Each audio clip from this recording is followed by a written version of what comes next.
A lot of people don't realize something with alcohol and medications, and I should go over that because I've had other people say if benzodiazepine and medications in the benzo family help you so much with these seizures, the shakes, the cold, all these things, then why don't you just take it 3 times a day? Well, I have to explain to them what the problem with that is. Now, when I was homeless, that was one of the drugs I used to look for, Klonopin or Ativan. But I noticed a problem when I took it for a week or longer and then stopped, as well as talking to doctors and while doing research. I understood what that problem was in my body, why it was making worse. Now remember, I'm in my 20s. I was shaking for a long time before that. I was having issues with this way before that. But it can make it worse. Like if I drink for a night, like let's say I drink in the morning and then I drink at night to try to control these shakes and things like that. And I haven't drinking for 10 years prior. Just this one night, I will shake more the next day. I will feel worse the next day. We're not talking about a hangover. We're talking about small amounts of alcohol and plenty of water. Your neurological condition or your seizures will get worse the following day. Well, that's the same case with these medications like benzodiazepine. If you take it for even a month or a week, and then you stop taking it abruptly, or even you take less of it, your neurological condition and your seizures can get worse. I've noticed that, I've read about it, I've studied it, doctors have told me about it. So if you're going to get something like that, you have to have doctors monitoring you, and you have to make sure you're not going to be moving around, that you have a stable home, you're in a safe condition where you can be monitoring these symptoms. So that is a good treatment for when I move down to South Carolina. That is something that we can start down there, or maybe later in life. But in my situation now, that's probably not a good idea. But there are other medications, as well as if that's what we're going to go with right before I move, and we set up a doctor, what I've already looked up several in South Carolina, then maybe we can work something out with the doctor. And that's only a band-aid to fix this. That will only work for so long. But that is a consideration. That medication is what they give you in the ambulance when you have seizures as well. And it does work wonders on the nervous system. But there are consequences and side effects with every medication.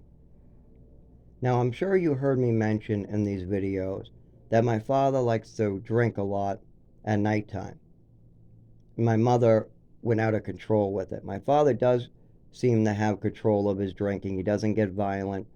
He just seems forgetful.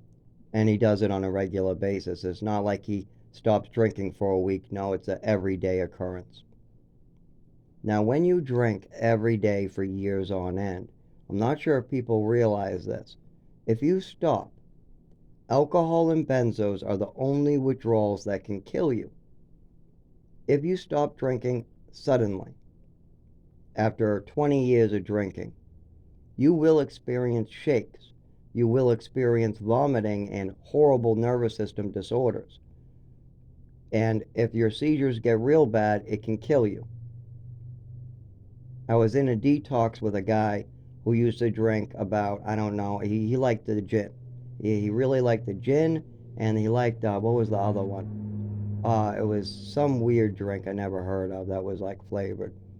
But those were the two he drank. And when he ended up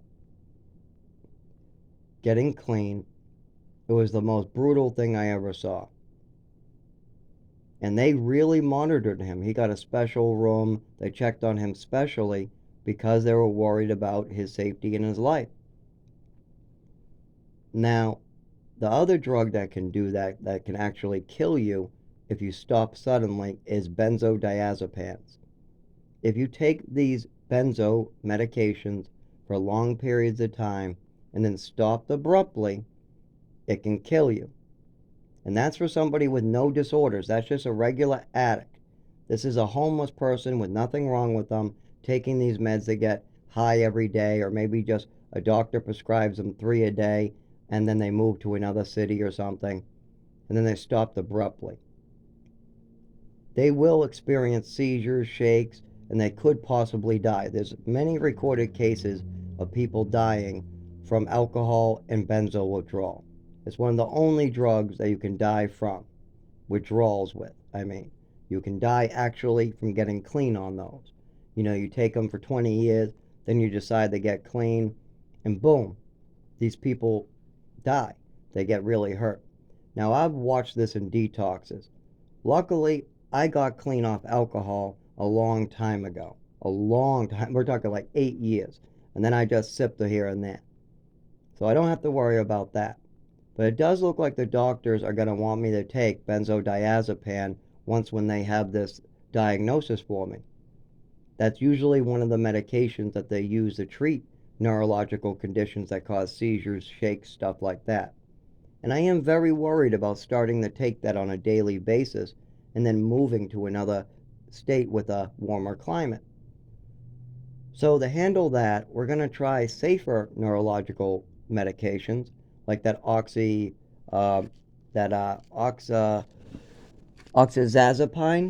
It's a generic for Triliptal, meant for seizure disorders. That's much easier to come down and off of without risk of death or severe seizures. There are a lot of side effects, and I have to be careful to report any of those to my direct doctor and hold him accountable for these side effects. And if they get too bad, I'll have to tell him to take me off of it. But as far as the really good ones that seem to really work, benzodiazepines are problematic. So if anybody was wondering why I shouldn't just start those right now, that is why. It's not a good idea. Plus, I've been sober for a long time now, and I take pride in my sobriety. I teach other people how to get sober. I give them the skills I learned and pass them on, especially with the addiction crisis in this country. And I got to be very careful with any medication that can be addictive. So when it comes to benzos, I'm very cautious, and I don't really want to start that at this time. If that's the only thing that they can use, fine.